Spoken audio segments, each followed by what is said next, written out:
Chief Minister Yogi Adityanath addressing some Japanese diplomats in Japanese. This speech was given to him to some Japanese delegates, but it is certainly more than just a diplomatic gesture. こんにちは。こんにちは。山梨県の玄関の知事長崎カウトラオ様とチウン神様ゴタムブッダの聖地なホタルプラデシュ州へभारत और Japan के संबंध सदियों से मैत्रीपूर्ण रहे हैं।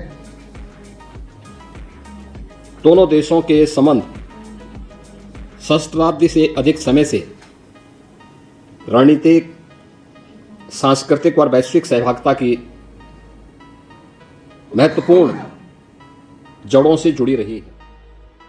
This video also signifies the deep relationship between Japan and India, not just at the diplomatic level, but also in many other areas. While choosing the country for higher education, we often consider rankings of the university, tuition fee, safety, and few other such factors.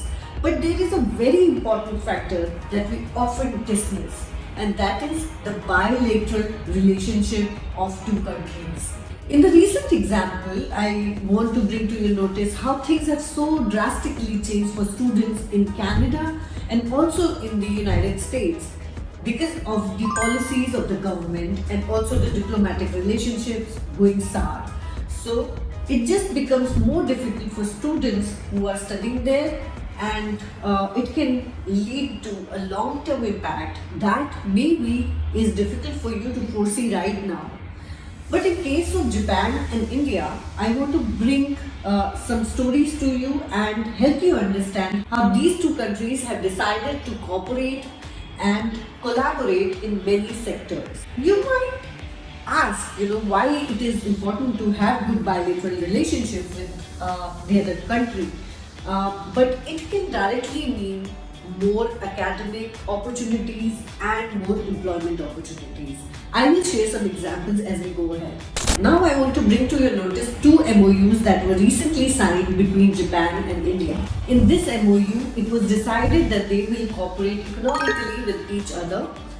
There is another MOU that got signed in the same month, which is December of 2024. Here, you can see on the screen how Suzuki has launched a Japanese style management program in Ahmedabad Management Association. I leave it to you to understand why a Japanese company would want to teach students in India about Japanese management style. Definitely, it just tells you that there are plans of more hiring and more employment from India in Japanese companies. Another news, which is again from December 2024, Nitori, which is a major furniture retailer of Japan, they have opened a store in Mumbai, their first store in fact. Similarly, Japan has signed innumerable MOUs with India in various sectors such as semiconductors, healthcare, it is in defense and other sectors.